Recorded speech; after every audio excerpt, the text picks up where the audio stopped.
नमस्कार। हमारे महामहिम मोदी साहब विदेश गस्त में हैं और जिस समय ये गए उस समय का कुंडली कहता है कि उस समय चंद्रमा बृहस्पति और मंगल के बीचों बीच गोचर कर रहा था। एक प्रकार अच्छा स्थिति था, लेकिन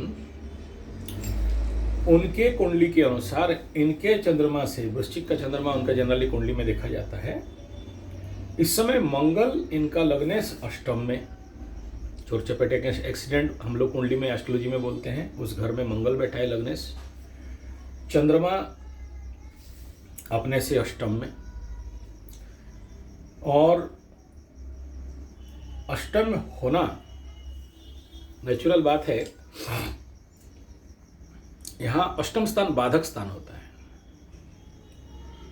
देश का कुंडली से अगर देखते हैं तो देश का वृषभ लग्न का बनता है द्वितीय चंद्रमा, और उस समय चंद्रमा कर्क का द्वादश चंद्रमा।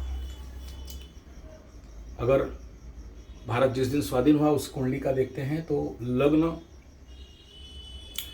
वृषभ का, चंद्रमा कर्क का था। तो हो सकता है आगे पीछे भी हो जाए तो अलग बात है, लेकिन अगर ये पॉइंट ऑफ व्यू है तो मोदी जी के लिए अपना स्वास्थ्य को लेके थोड़ा सा सावधानी रहना चाहिए। अच्छा, अष्टम स्थान, नवम स्थान, विदेश स्थान, द्वादश स्थान, विदेश स्थान कहा गया। तो ऐसे कंडीशन में बहुत सारे आंकलन लगाए जा रहे हैं कि ऐसा होगा तैसा होगा, बहुत कुछ फायदा होगा, बहुत कुछ अच्छा फल मिलेगा। युद्ध इत्यादि का जितने भी डील होंगे, फ्रांस के साथ भी होगा, ट्रम्प साहब के साथ भी होगा तो जरूर, लेकिन क्या इससे भारत को इस लग्न, इस चंद्रमा से अगर गोचर कर रहा हो इस समय का यात्रा का कुंडली के अनुसार, भारत का कुंडली के अनुसार फायदा कितना होगा? 70% फायदा होगा, 30% तो थोड़ा सा नुकसान दिखाई दे रहा है। कुछ कार्य में डिले भी हो सकता है, और हालांकि उनके साथ बाकी लोग भी गए होंगे, उनके विदेश मंत्री और बाकी सब जैसे जाते हैं उनका प्रोटोकॉल के अनुसार। इस कंडीशन में उनके कुंडली के अनुसार हो सकता है कुछ अच्छा हो जाए, लेकिन देश का चंद्रमा से द्वादश का चंद्रमा में गोचर यानी यात्रा बहुत अच्छा नहीं है। हाँ, ये जरूर कहेंगे क्योंकि शुभ ग्रहों के पास चंद्रमा होते हुए युद्ध यात्रा, मंगल माने युद्ध सरंजाम, ठीक है, उसके लिए ये बहुत अच्छा है। बृहस्पति ज्ञान, टेक्नोलॉजी, नॉलेज, संबंध, इसके लिए भी बहुत अच्छा है। लेकिन पर्सनली इस समय मोदी जी को बड़ा शांत और बड़े सोच समझ के, बाकी एक्सपर्ट से पूछ के समझ के निर्णय लेना चाहिए, नहीं तो बाद में थोड़ा सा पछताना पड़ सकता है। क्योंकि इस समय भारत का जो पॉलिटिकल गर्माहट है दिल्ली इलेक्शन के बाद, विरोध इत्यादि, और जैसे कहा जा रहा है जो टेस्ला कंपनी और देश में नया इंटरनेट और बिजनेस ट्रांजैक्शन, टैरिफ, ये कहीं ना कहीं भारत के लिए गोचरीय कंडीशन और चंद्रमा के अनुसार अगर हम लोग निर्णय करते हैं तो अचानक लाभ तो दिख रहा है, लेकिन ग्रह कुंडली के सिनेरियो अगर अंदर से हम लोग देखते हैं तो कहीं ना कहीं हमारे लिए बहुत बढ़िया दिख नहीं रहा है। और इस समय मोदी जी का मंगल का भी महादशा है, तो भारत का भी मंगल इसका और मोदी जी का भी मंगल, युद्ध सरंजाम, थोड़ा सा शांति रहना चाहिए और अपने सुरक्षा और सेफ्टी का ध्यान बहुत देना चाहिए, तभी कुछ अच्छे बात बन सकते हैं, बात संवाद। बाकी 13 तारीख को जो भी मीटिंग है या जो भी बातचीत है, तो 13 तारीख का कुंडली को देखेंगे तो संक्रांति के बाद और पूर्णिमा संक्रांति के बाद हो रहा है। कल की पुराण भविष्य पुराण के अंतर्गत अगर एक ही दिन में संक्रांति और पूर्णिमा आ जाए, ये 12 तारीख को हो रहा है और इसका भोग आगे रहेगा, और जब भी ऐसे कंडीशन पे रहता है तो ये संक्रांति और पूर्णिमा बड़े भविष्य में युद्ध और कई प्रकार के प्राकृतिक विपर्यय को दर्शाते हैं। आप इसके ऊपर मेरा संजय G75 टेस्ट एस्ट्रोथेरेपी में 15 दिन पक्ष, मालिका शास्त्र और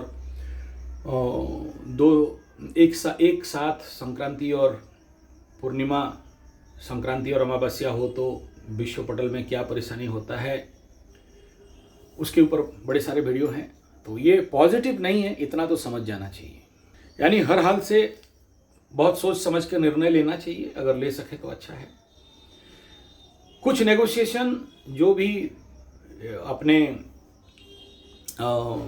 इंजन को लेके हमारे और बाकी सारे टैक्सेशन इत्यादि को लेके हम लोगों को ऐसे गोचर में यात्रा और नेगोशिएशन में हमारे तरफ ग्राहिक एनर्जी कहीं ना कहीं से कम दिखाई दे रहे हैं। यह है एस्ट्रोलॉजिकल पॉइंट ऑफ व्यू। लेकिन लौकिक पॉइंट ऑफ व्यू में अगर देखते हैं, राजनीतिक पॉइंट ऑफ व्यू में देखते हैं, तो ऐसा अष्टम का चंद्रमा जिनका कुंडली मजबूत है उनके लिए बहुत अच्छा होता है। इसमें बड़े सारे गुप्त निर्णय लिए जाएंगे और उसमें सफलता भी मिलता है। केवल अष्टम को बुरा नहीं कहा जाता है, अष्टम को पॉजिटिव भी कहा जाता है कुछ क्षेत्र में। तो सीक्रेट डील्स का संभावना बहुत है और देश का बंधुता मित्रता को लेके एक सीक्रेट रिलेशनशिप, जैसे उस समय हमारे यहाँ चल रहा था कि ट्रंप को नहीं बुलाए तो देखो एकदम बम के बुला लिए। और कई सारे अभी सोचिए पॉलिटिकली, इकोनॉमिकली कई प्रकार के डीलिंग्स भी स्वाभाविक बात है दिख रहा है। और ऐसे कंडीशन, ऐसे तारे नक्षत्र से ये पता चलता है कि भाई गुप्त संपर्क, गुप्त डीलिंग, गुप्त धन, गुप्त प्रोजेक्ट जो कि आम आदमी को समझ से परे रहेगा, ऐसा कुछ होने वाला है मोदी जी का ये विदेश गस्त। बाकी टेक्निकली जो भी आपके सामने न्यूज मीडिया से आपको मिल रहा है वो सब सही है और ये ग्रह भी वही कह रहे हैं, परंतु कितना सक्सेसफुल ये हो पाएगा वो समय बताएगा। और ट्रम्प जी का भी तारे बहुत मजबूत हैं और मोदी जी का भी हैं, लेकिन बीजेपी का कुंडली को अगर देखें और मोदी जी का कुंडली को अगर देखें तो ये अगर विश्व नेता बन चुके हैं या बने हैं तो खाली नहीं बने हैं। कुंडली में कुछ ऐसे महान प्लैनेटरी कंजक्शन एंड राजयोग है जिसके लिए बने हैं। तो मेरा आशा है कि ये भारी पड़ेंगे, इतना आसानी से नहीं लेगा। लेकिन राजनीति और कूटनीति, डिप्लोमेसी एंड पॉलिटिक्स अपने सिस्टम पे चलता है, लेकिन ग्रह बता देता है कौन किसके ऊपर भारी पड़ेगा। और मैं जानता हूं कि मोदी जी के ऊपर इतना जल्दी कोई भारी नहीं पड़ सकता है। और ज़रूर ये विदेश और इस समय का जो अमेरिकन्स जो भी लोगों को प्लेन में भर के लाया, वो सबका इम्पैक्ट इफेक्ट कहीं ना कहीं रहेगा, लेकिन 70% पॉजिटिव मुझे तो दिख रहा है। धन्यवाद, नमस्कार।